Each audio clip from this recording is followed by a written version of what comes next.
Aries, welcome to your weekly Sidereal astrology forecast. This is for the 19th of October through the 25th. My name is Athen. So this week we're coming off of that first quarter phase and going into the gibbous phase of the lunar cycle, which essentially means that this week is about gaining energy, and it has a lot to do with the new beginnings that came into fruition the previous week and will be coming into ultimate fruition at the towards the beginning of next week. So it's right there in the middle between the new moon and the full moon, and the energies are increasing. So in regards to that, we got a couple aspects here this week involving your ruler Mars.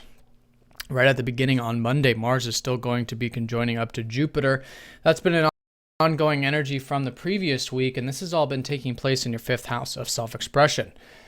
So you should have plenty of opportunities, I would say, to express yourself, to tap into your creative spirits. And of course, so many things in life are so creative. But especially here with your ruler still close to Jupiter, you guys could be feeling quite optimistic, quite adventurous, and all of that energy really could go a long way, especially when you are expressing yourself. So that's on Monday, and then going into Wednesday through Saturday, we do have Mars then opposing up to Chiron.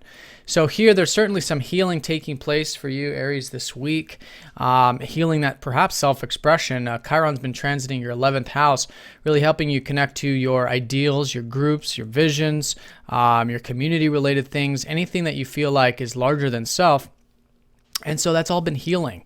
Maybe there's been some wounds regarding that. Maybe there's been some uncertainty with Neptune.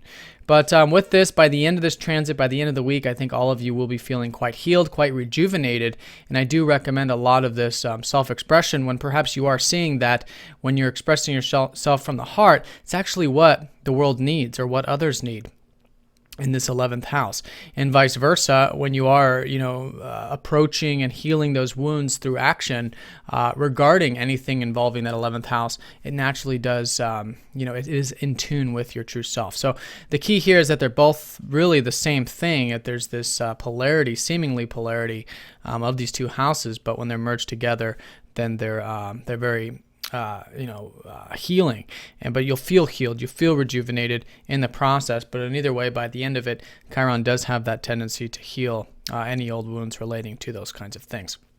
And it's really relating to you, your identity, and your self-confidence, perhaps in some regards, since it is your first house ruler.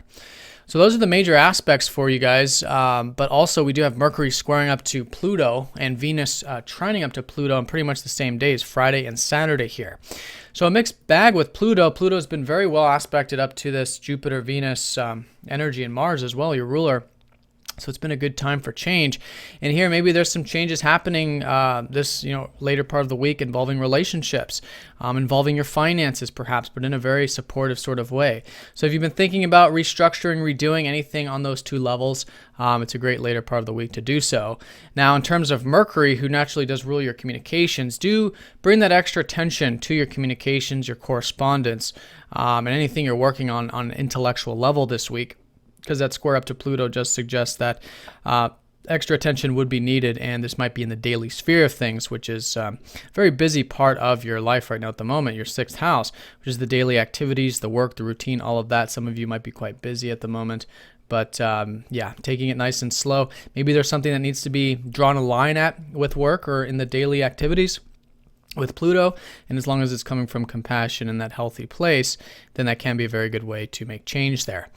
Then as we go into the Saturday, Sunday time period, Venus conjoins up to Jupiter, so that's very nice for those relationships and the material aspects of life, such as the finances. Depends on your personal chart specifically. Could be something new there, something existing, at the very least seeing the optimistic or possibilities with those particular areas, and it's a great time to pursue them, enjoying those one-on-one connections over the weekend. Again, especially when you are expressing yourself and maybe doing some creative things would be nice. Now, Mercury opposing up to Uranus does suggest that maybe there is some rest needed over the weekend with all this busy energy. Uranus has been transiting your 12th, which has been helping you gain more rest and relaxation and spiritual time out, which can be very freeing. And I think it's a great weekend to see that and to do those things, but at the same time, maybe take care of whatever needs to be taken care of or get that health in order or whatever. And when you incorporate both the spiritual aspects of the self-improvement aspects or the daily aspects and you merge them together, such as having both, then it's a great way to balance this. Watch any type of sudden thinking, sudden communications, sudden ungrounded sort of correspondence, because it's not that that's the case necessarily, but it can be with Mercury such harshly aspected this week for all of us. And for you, that's mainly your 3rd house of communications and your 6th house of those daily activities. So extra attention there is highly emphasized, keeping both feet firmly on the ground, especially over the weekend. So Aries, have a great week. Thanks for watching, and I'll see you all next time. Take care.